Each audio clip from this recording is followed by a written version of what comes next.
hermanos, hemos estado viendo durante este retiro.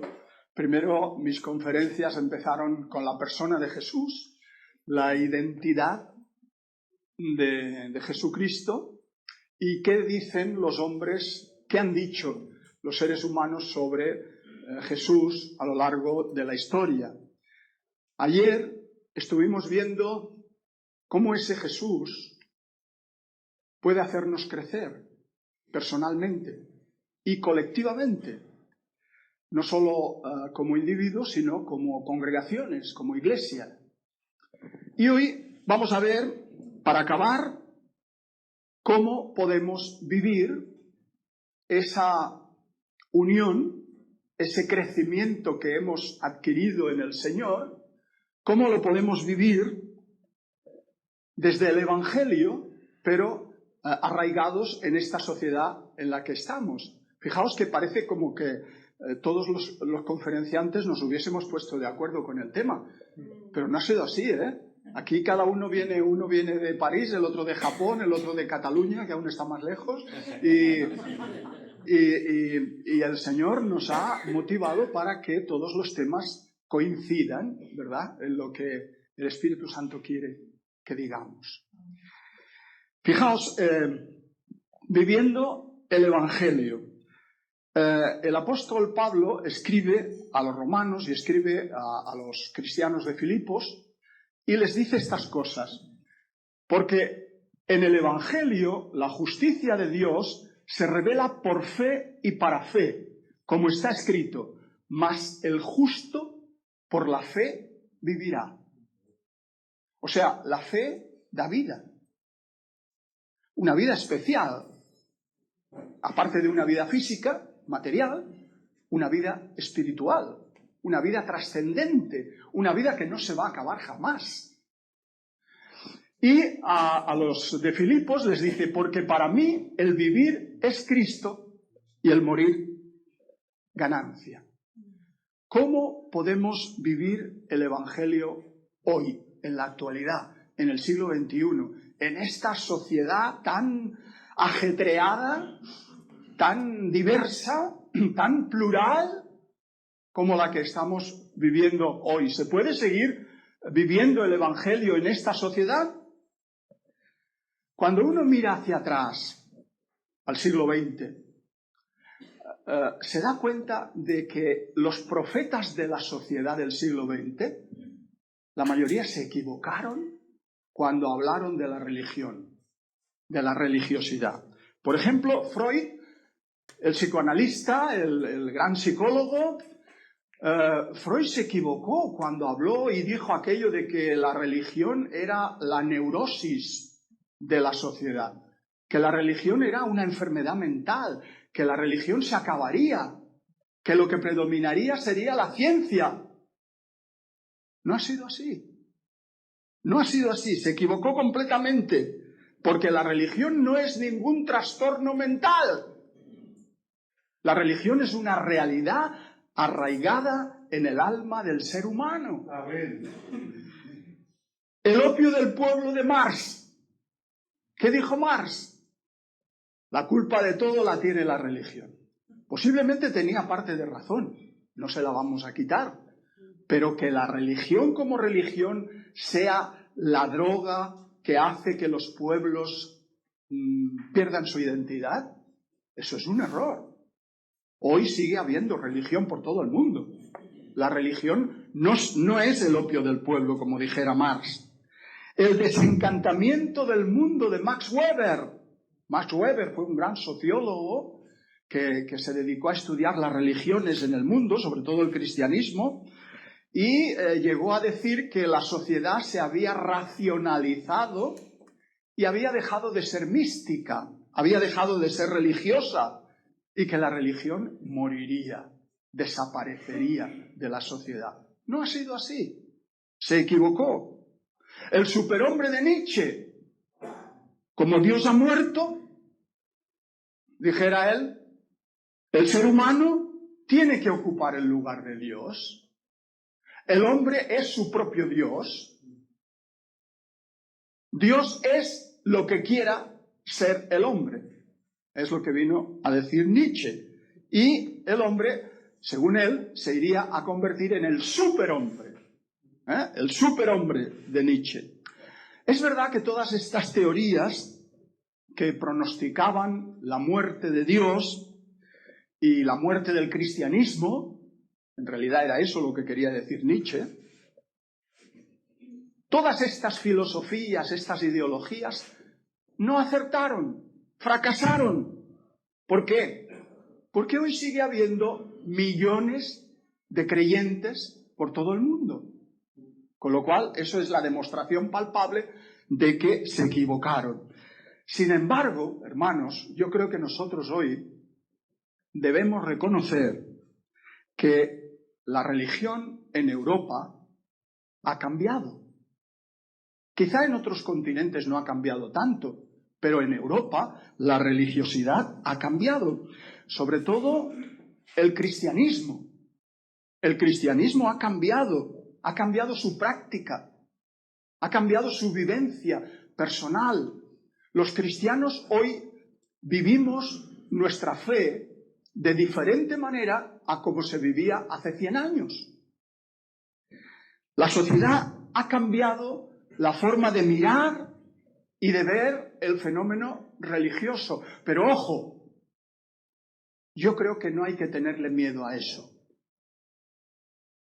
No hay que entrar en pánico. No tenemos por qué tenerle miedo a ese cambio. Para vivir el Evangelio hoy es importante entender que la crisis de la religión puede ser también una oportunidad para profundizar más en nuestra fe, para comprender mejor en qué creemos. Actualmente es verdad que hay muchas personas que no creen en Dios, o al menos dicen no creer en Dios. Sin embargo, lo cierto, hermanos, es que Dios sí sigue creyendo en ellas. Dios sigue creyendo en nosotros. Aunque nosotros no creamos en Dios, Él cree en nosotros. Dios sigue creyendo en mí. Dios sigue creyendo en ti. Dios sigue creyendo en nosotros. Porque no hay nada, absolutamente nada, que nos pueda separar del amor de Dios, que es en Cristo Jesús. Y esta convicción de que Dios nos ama incondicionalmente supone un gran desafío para que encontremos nuevos espacios, nuevos huecos, nuevos tiempos, nuevos modos y maneras para llegar a tener una fraternidad cristiana universal. Si Dios nos ama tanto, si Dios fue capaz de dar a su Hijo para que muriera en la cruz del Calvario por cada uno de nosotros, ¿qué sentido tiene que nosotros nos odiemos? ¿Qué sentido tiene que nosotros nos dividamos, nos separemos, nos peleemos?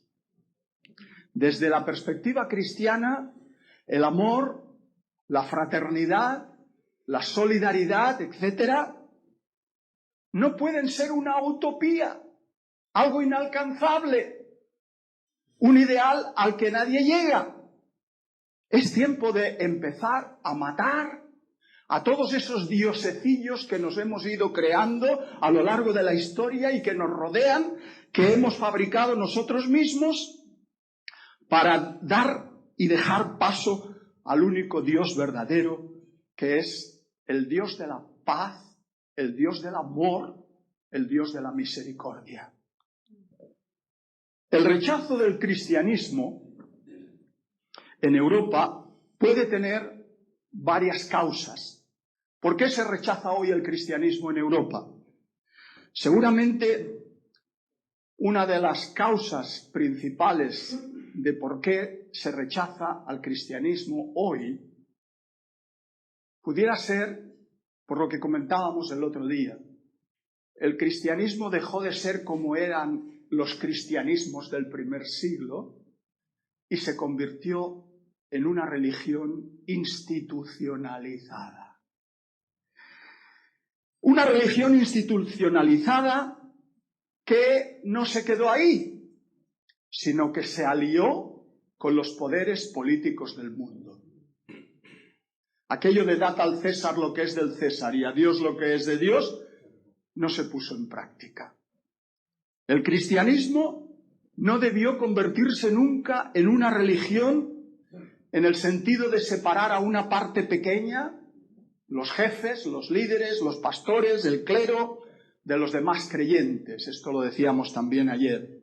El Señor Jesús nos enseñó una forma de vida mucho más comprometida, ya que llevó a cabo su misión, toda la misión del Señor Jesús, la llevó a cabo en la vida cotidiana, en la realidad de cada día. Decíamos ayer, alejado del templo. No es que haya que alejarse de los templos, pero el Señor Jesús desarrolló su ministerio más en la calle, entre la gente sencilla, que en las cátedras y en las iglesias y en los seminarios de teología. Al templo fue en pocas ocasiones para cumplir con los ritos hebreos y, como decíamos ayer, en una ocasión metió un follón, metió un lío, echó a los vendedores y a los campistas, echar fuera a los mercaderes, a los que abusaban de su poder. Jesús dijo que venía para que tuviéramos vida y para que la tuviéramos en abundancia. ¿Pero qué era la vida? La vida era Él mismo. Tener vida es tener a Cristo en el alma. Él era el Verbo hecho carne, Dios hecho carne humana. Hermano, este es el mayor milagro que existe en la Biblia. Después del milagro de la creación está la humanización de Cristo y su resurrección. Ese es el segundo gran milagro. Pues bien, esta humanidad fraterna del Hijo de Dios es el ejemplo que debe motivarnos a nosotros hoy para que podamos vivir en fraternidad, caminar juntos y vivir juntos el Evangelio. ¿Cómo podemos vivir juntos el Evangelio? En primer lugar, siguiendo las enseñanzas de Jesús en nuestras decisiones diarias, mostrando amor, misericordia y perdón. Así vamos a vivir el Evangelio. Cuando leemos la Biblia de manera pausada, de manera meditada, en privado, en oración, estamos abriéndole la puerta al Espíritu Santo. Pero si no leemos nunca la Biblia, si nunca oramos, si nunca meditamos en privado, le estamos cerrando con llave el poder al Espíritu Santo. Esto es algo que nosotros no podemos ni debemos descuidar. Le estamos permitiendo, cuando leemos la Biblia, que nos lleve el Espíritu Santo de la mano al misterio de Jesús, a conocer más al Señor Jesús, quien murió y resucitó para darnos vida. Le estamos pidiendo que nos conceda un encuentro espiritual con Cristo. Leer la Biblia es tener un encuentro espiritual con Cristo. Un encuentro que no es solo vital, sino que también es afectivo. Es un encuentro lleno de simpatía, de gozo interior. Es un encuentro lleno de sintonía, de novedad, de apertura a un nuevo estilo de vida. Un estilo de vida cristiana. Esta experiencia del encuentro espiritual y personal con Jesucristo forma parte de vivir el Evangelio. O sea que empezamos a vivir el Evangelio nosotros solos, en privado. Y después debemos seguir haciéndolo en comunidad, en iglesia. Y es también esta experiencia íntima la que nosotros podemos usar para explicar el Evangelio a otros. para predicar el Evangelio. Nadie puede cuestionarnos en el mundo esa experiencia íntima y privada que yo he tenido con Jesús a través del Santo Espíritu. Yo puedo explicar eso a los demás y nadie puede decir, no, eso no es así, porque Él no sabe lo que yo he experimentado en mi vida personal. De manera que es una gran fuente de poder en el testimonio personal tener la lectura de la palabra, la meditación, la oración en privado con el Espíritu Santo. Nadie puede explicar eso mejor que nosotros. La lectura reflexiva de los Evangelios, como sabéis, nos abre al misterio de Jesús. En la lectura del libro de los Hechos de los Apóstoles vemos el nacimiento de la Iglesia bajo la fuerza del Espíritu Santo. Y esto, para entenderlo, para comprenderlo bien, requiere un clima de silencio, de oración, para que el Espíritu hable a cada una de nuestras conciencias. Hay un antes y un después del encuentro con el Señor Jesús. Es el paso de una vida satisfecha, aparentemente, y autosuficiente, centrada en el yo, a una nueva vida diferente, abierta a Cristo, abierta a los demás y dependiente del Señor Jesús. Es, por ejemplo, la experiencia de los ciegos del Evangelio cuando comienzan a ver por primera vez. Es la experiencia de los enfermos que son sanados, de los pecadores que han sido perdonados, de los muertos a quienes resucitó el Señor Jesús. No hay palabras, hermanos, para expresar esta experiencia personal. Alegría, gozo, ilusión, consuelo, luz, calor, paz interior, etcétera, etcétera. Es la experiencia de Tomás, el discípulo de Jesús, al tocar sus llagas después de la crucifixión y decir, Señor mío y Dios mío, ahora sí me lo creo, ahora he tocado tus llagas. El primer paso de la vida cristiana, como sabéis bien, es la conversión. ¿Conversión? ¿Qué es conversión? Bueno, convertirse es darle la espalda al pecado, a nuestro pecado, al pecado que todos cometemos, que todos hemos cometido, porque todos somos pecadores. Darle la espalda al pecado, arrepintiéndonos y volviéndonos hacia Cristo con fe. Pero esta imagen de la conversión que siempre buscamos en el Nuevo Testamento no solo está en el Nuevo Testamento, también está en el Antiguo. En el Antiguo Testamento, en el libro de Ezequiel, capítulo 18, versículos a partir del 30, podemos leer: Convertíos y apartaos de todas vuestras transgresiones, y no os será la iniquidad causa de ruina. Echad de vosotros todas vuestras transgresiones con que habéis pecado, y haceos un corazón nuevo y un espíritu nuevo. ¿Por qué moriréis, oh casa de Israel?, dice el profeta al pueblo de Israel.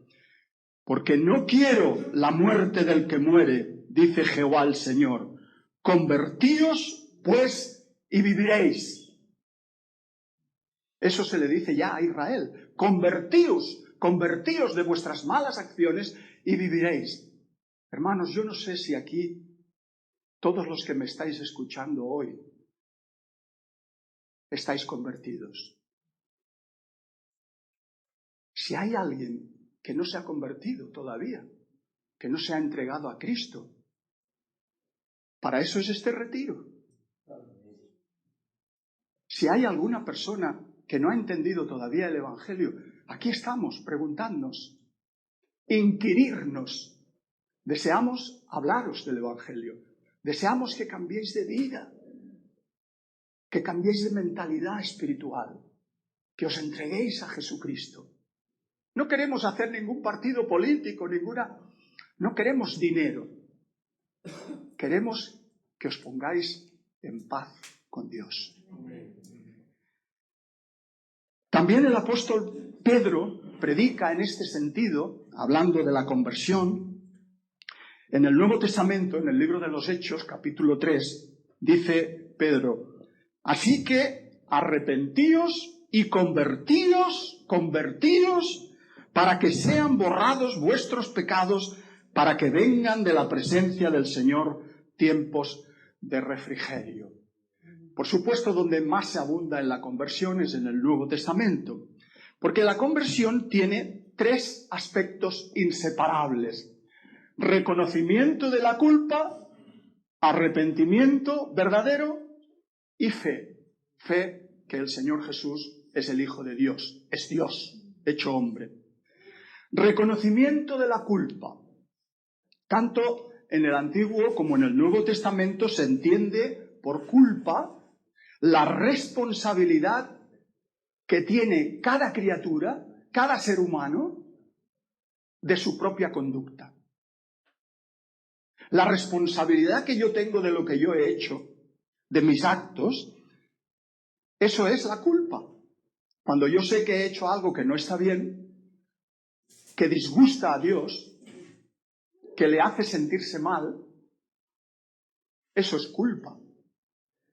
El apóstol Pablo escribe: por lo cual eres inexcusable, oh hombre, quien quiera que seas, tú que juzgas, pues en lo que juzgas a otro te condenas a ti mismo, porque tú que juzgas haces lo mismo.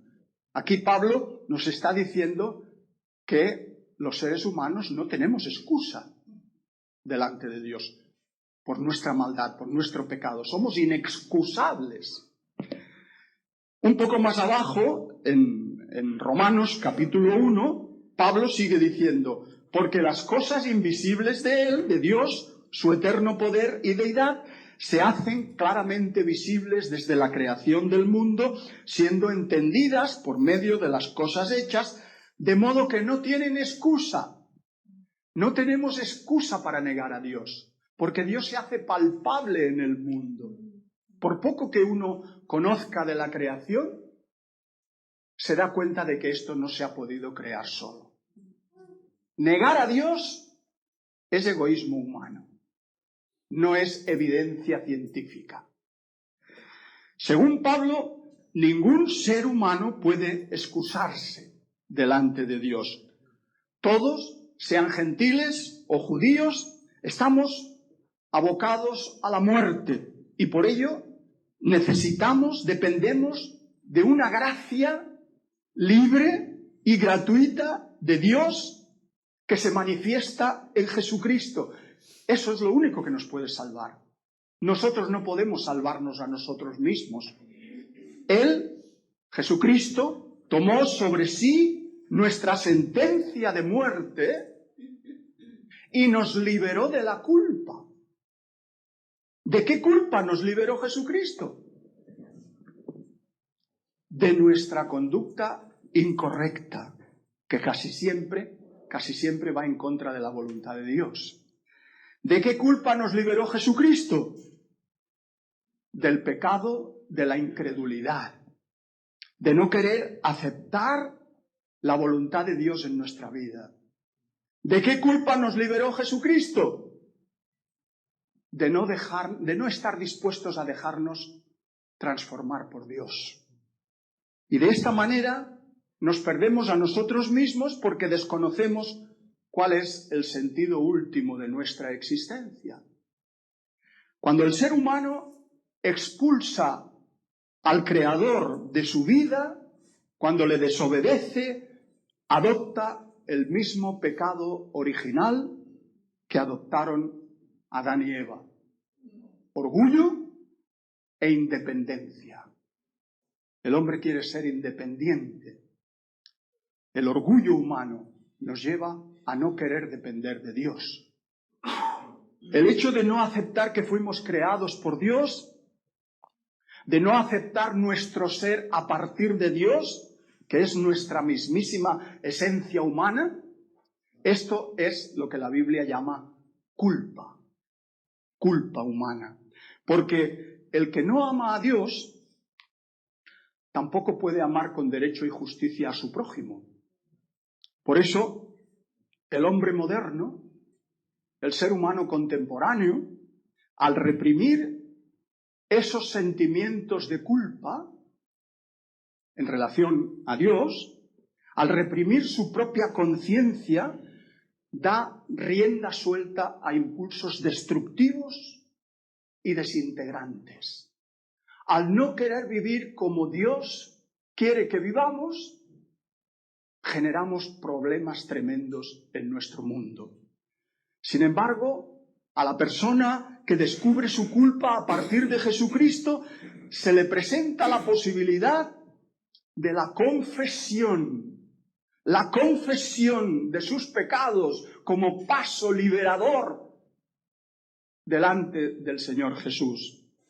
En la confesión íntima, privada, me reconozco ante Dios como un pecador culpable. Y es entonces cuando mi culpa se anula, mi culpa desaparece, se disuelve como el agua entre las manos por medio de la palabra de perdón que siempre viene de Jesucristo. La palabra del perdón de Jesucristo.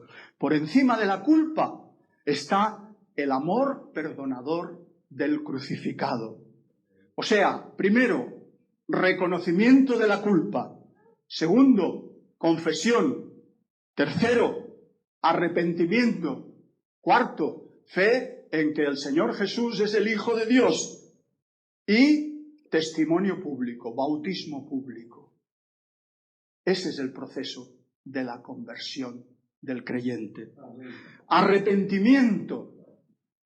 El arrepentimiento es cuando el no creyente se aleja del pecado y mediante la fe se vuelve hacia Jesucristo. Pero ojo, el arrepentimiento no es solo remordimiento. Son dos cosas diferentes, arrepentimiento y remordimiento. Porque el arrepentimiento verdadero supone también la reparación del mal hecho. En la Escritura hay varios ejemplos al respecto. Tenemos a Judas.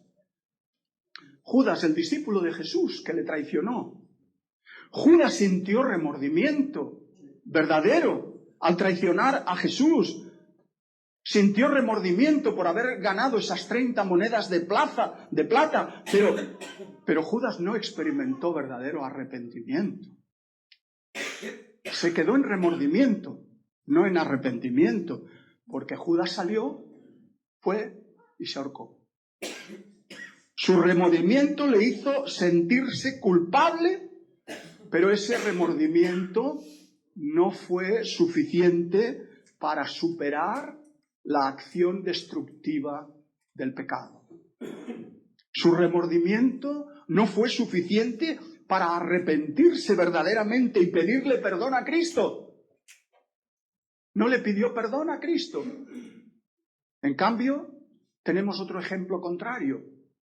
Pedro, el apóstol Pedro, después de negar 3 veces al Señor, no solo reconoció su culpa, sino que se volvió a Jesús y recobró la comunión con él.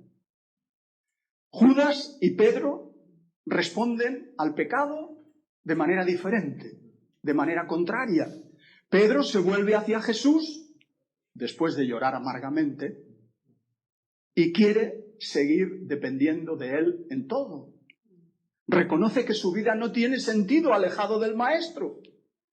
En cambio, en el caso de Judas, al darse cuenta de su pecado, entra en desesperación y la desesperación le lleva a la autodestrucción. Se suicida, se quita la vida.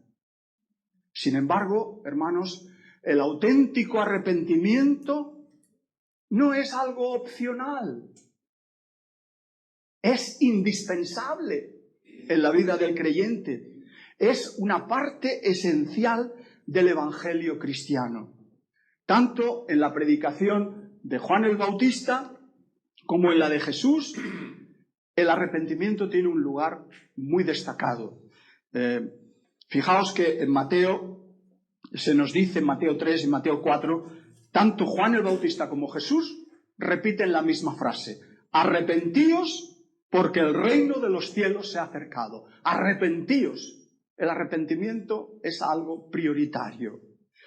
No obstante, recientemente en el mundo protestante, curiosamente, ha surgido una escuela de pensamiento que sostiene, que dice que el arrepentimiento y la aceptación del señorío de Cristo no son necesarios para la salvación. Arrepentirse no es necesario para la salvación. Todo lo que se necesitaría, supuestamente, sería fe definida como creencia, como aceptación, y por tanto, el arrepentimiento verdadero solo sería necesario para los discípulos. Pero como todos no somos discípulos, supuestamente, según ellos, pues entonces el arrepentimiento no es para todo el mundo. Sin embargo, yo creo, hermanos, que esta postura no viene respaldada por el Evangelio, no viene respaldada por la Escritura. Por ejemplo, en la Gran Comisión Jesús les dice a sus discípulos: id y haced discípulos. No les dice: id y haced cristianos. Todos tenemos la obligación de ser discípulos del Señor Jesús y de discipular a otros y de hacer discípulos. Todos los cristianos estamos llamados a ser discípulos de Jesús. De manera que el arrepentimiento sincero es el remordimiento por el pecado que uno ha cometido, unido al deseo y a la determinación de alejarse de él, de alejarse del pecado. Pero si uno dice que se ha arrepentido y sigue pecando, eso no es arrepentimiento. ¿Por qué el pecado provoca remordimiento? Porque quizá consciente o inconscientemente el ser humano sabe que ha hecho un mal, que le ha hecho un mal a Dios. Y eso provoca remordimiento. Le hemos hecho daño al Creador de la vida. Y quizá también a algunas otras personas que no tenían ninguna culpa. Quizá con nuestras acciones no solo le hemos hecho daño a Dios, sino que le hemos hecho daño al hermano o a los que tenemos al lado. No es suficiente simplemente con creer en Jesús y aceptar la gracia que viene de Él. Debe haber un cambio auténtico en el interior de la persona. Es verdad que nadie se va a salvar por sus buenas obras, pero el Señor Jesús dijo también: si alguno quiere venir en pos de mí, niéguese a sí mismo, tome su cruz cada día y sígame. Si no hay un arrepentimiento consciente y sincero, no puede haber una convicción real de haber sido salvados del poder del pecado. Y cuando esto ocurre, cuando no hay verdadero arrepentimiento, ¿qué pasa? Que prolifera el pecado, prolifera el abuso. Abuso físico, abuso psicológico, abuso espiritual. Prolifera la injusticia, prolifera el escándalo dentro de la iglesia. Incluso dentro de las iglesias evangélicas prolifera el pecado porque la gente no se ha convertido, no se ha arrepentido de verdad. Esta es la realidad. En Tarrasa hemos tenido recientemente el ejemplo negativo de iglesias en las que el pastor abusaba de las criaturas. Ha sido un escándalo tremendo. Es como si estuviera predicando Satanás. Porque la gente se alegra, se aleja de las iglesias cuando ocurre esto y dicen: fijaos, estos son los evangélicos, los protestantes, los que abusan. tantos años de testimonio se vienen abajo en un instante. La segunda manera en que podemos vivir el Evangelio hoy es buscando la justicia y paz y actuando en integridad en todas las áreas de la vida. Es verdad, como decíamos ayer, que el seguimiento de Jesús es personal, pero no es individual, sino comunitario. La Iglesia es el pueblo de Dios que camina conjuntamente hacia el reino, movida por el Espíritu de Jesús. La Iglesia es una comunidad santa, pero también pecadora. Santa y a la vez pecadora. La Iglesia es una comunidad casta y a la vez impura, que necesita continuamente acudir a la misericordia divina y comenzar de nuevo. Es también la iglesia de Pedro, que negó a Jesús, y la iglesia de Pablo, que al perseguir a los cristianos estaba persiguiendo a Jesús en realidad. Pero es, al mismo tiempo, la iglesia del Espíritu que prosigue la misión de Jesús hacia el reino y que nunca la abandona, nunca abandona esa misión. Por todo esto, hermanos, yo creo que es un engaño querer seguir a Jesús al margen de la iglesia, porque ella es el cuerpo histórico y real de Jesús en el mundo. Hoy, los cristianos del mundo occidental debemos seguir luchando contra todas las estructuras de pecado que existen en nuestra sociedad. Debemos renunciar a toda injusticia, a la insolidaridad, a la corrupción. Debemos renunciar al abuso y opresión de la mujer, a la destrucción de la naturaleza, a la violencia, al racismo, al consumismo, a la idolatría del dinero, a la anestesia social.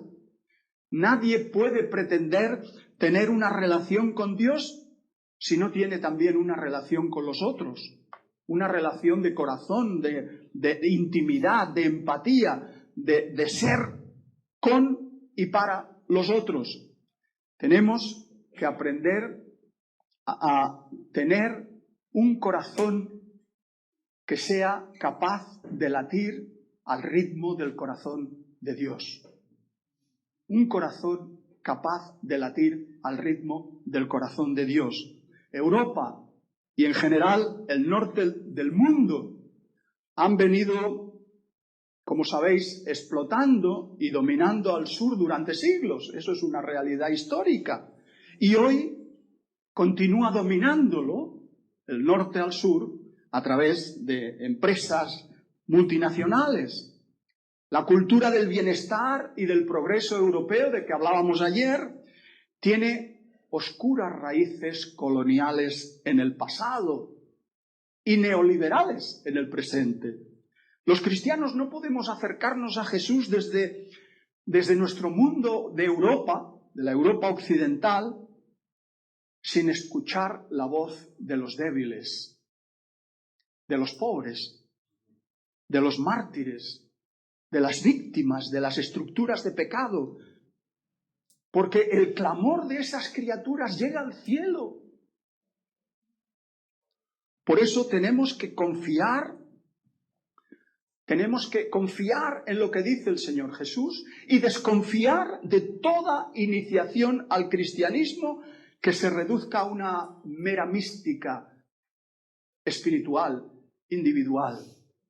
El cristiano europeo del siglo XXI ha de ser místico o espiritual, sí, pero también ha de ser profeta. Tiene que denunciar vitalmente toda injusticia del pasado y del presente y apartarse de las estructuras de pecado que contaminan nuestra realidad occidental. Nuestra espiritualidad debe tener los ojos abiertos. Ha de ser un recuerdo de la pasión de Jesús, pero también de todos los crucificados de este mundo. No podemos vivir anestesiados en una especie, como decíamos ayer, de burbuja del bienestar e indiferencia. Así no es posible abrirse a los otros, ni al otro, con mayúscula, a Dios. Y vivir el Evangelio hoy es también participar en la comunidad y ayudar a quien lo necesite. Tenemos ahí en el Evangelio la parábola que todos sabéis muy bien del buen samaritano, en Lucas 10. Y ahí nos aporta el buen samaritano algunas cuestiones interesantes para considerar. Fijaos que lo que hace el Señor Jesús es desafiarnos con una pregunta. No nos dice quién es nuestro prójimo, sino todo lo contrario, nos dice ¿de quién eres tu prójimo? Los judíos consideraban que los samaritanos no eran sus prójimos. Por lo tanto, un judío no tenía por qué socorrer a un samaritano tumbado en el suelo. Si no era su prójimo, no tenía por qué ayudarle. De ahí que el Señor Jesús le dé la vuelta al asunto y diga, si estuvieras tú tumbado en el suelo, ¿quién te gustaría que se portara contigo como el samaritano? Si estuvieras en el suelo, ¿te gustaría que el samaritano te considerara su prójimo y se portara como se portó el de la parábola? Esta parábola nos sitúa ante la misericordia. Recordad ayer misericordia, poner el corazón en la miseria del otro. Ser prójimo para Jesús es convertirse en impuro. Ni el sacerdote ni el levita quisieron tocar al herido, porque suponían que podía estar muerto, y la ley dice que ningún sacerdote tocará a un muerto, porque se vuelve impuro. Entonces, ni el sacerdote ni el levita le tocaron, porque contraían la supuesta impureza ritual. Sin embargo, el samaritano se manchó las manos. El samaritano, que no se consideraba bueno, socorrió al moribundo y le tocó. En realidad hizo lo mismo que hacía Jesús cuando tocaba a los leprosos, o cuando se dejaba tocar por los leprosos, cuando tocaba a los enfermos. Hermanos, los cristianos estamos llamados también a ser prójimos, a convertirnos en misericordiosos impuros. Unos misericordiosos impuros que cuidan al débil, que cuidan al herido, que lo restablecen y que lo integran de nuevo en la iglesia. Debemos aprender a ver. Debemos aprender a ver. Dice el texto que el samaritano que iba de camino, viéndole, fue movido a misericordia. Tenemos que aprender a entrenar nuestra mirada. Porque la mirada verdaderamente profunda es aquella que no juzga.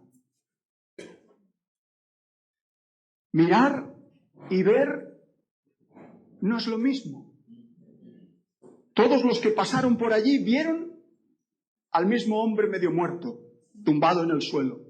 El sacerdote, el levita y el samaritano.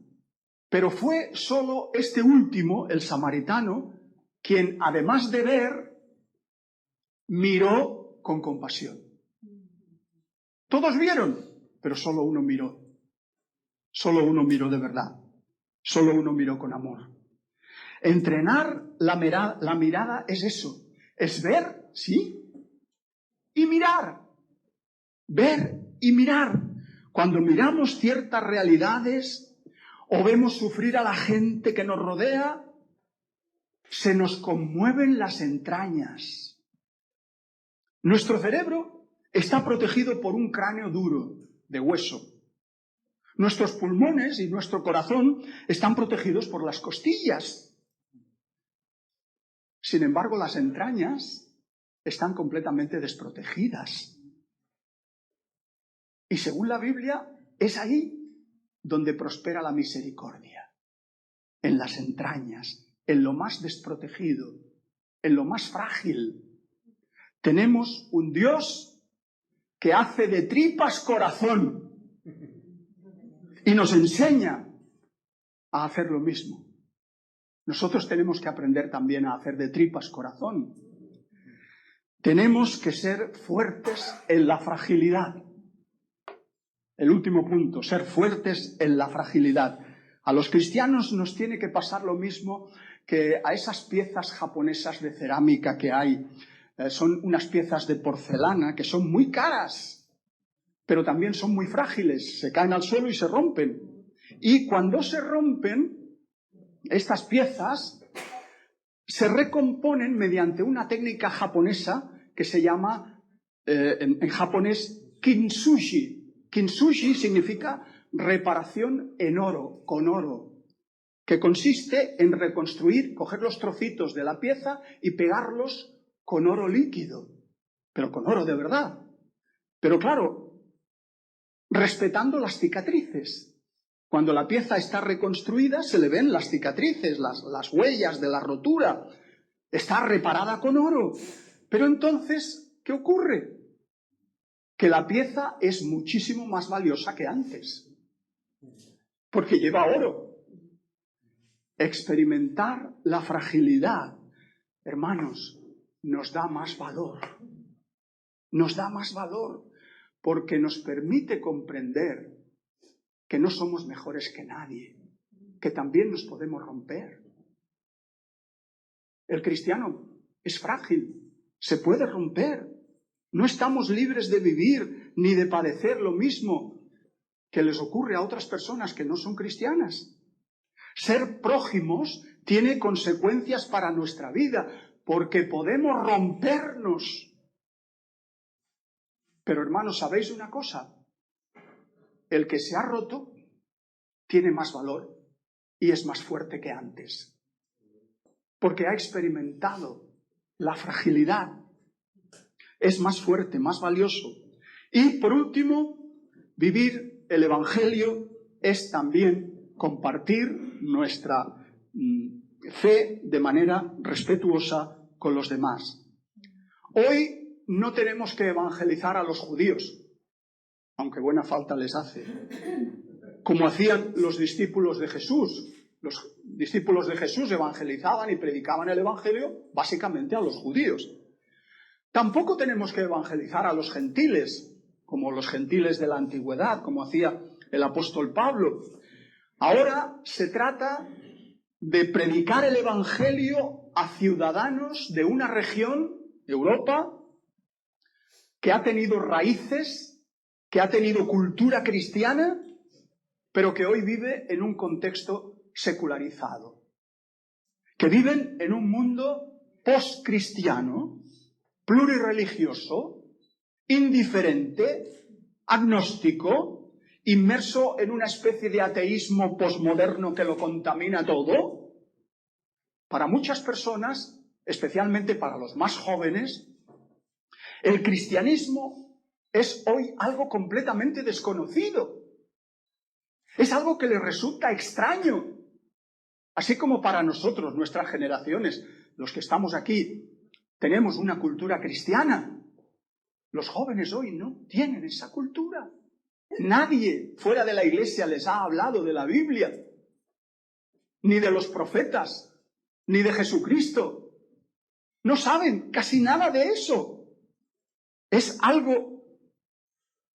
El cristianismo hoy para ellos es como algo que estuviera en un museo de antigüedades, como esos parecidos a los dioses egipcios o griegos, una colección de divinidades.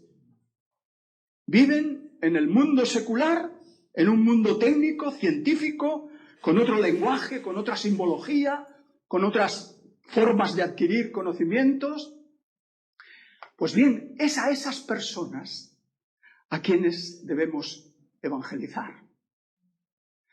Y muchas de ellas, hermanos, os lo digo con sinceridad, están ansiosas de que tú les prediques. Están buscando la verdad. Necesitan que alguien les hable de algo nuevo, sólido, estable, que no sea ficción. Necesitan una dimensión espiritual en sus vidas. Conclusión. Vivir el Evangelio es reflejar el amor y los valores de Jesús en todo lo que hacemos. ¿Quieres vivir el Evangelio? La palabra del Señor está ahí, esperándote, que la abras y que tengas un encuentro personal con Jesucristo. Que Dios os bendiga.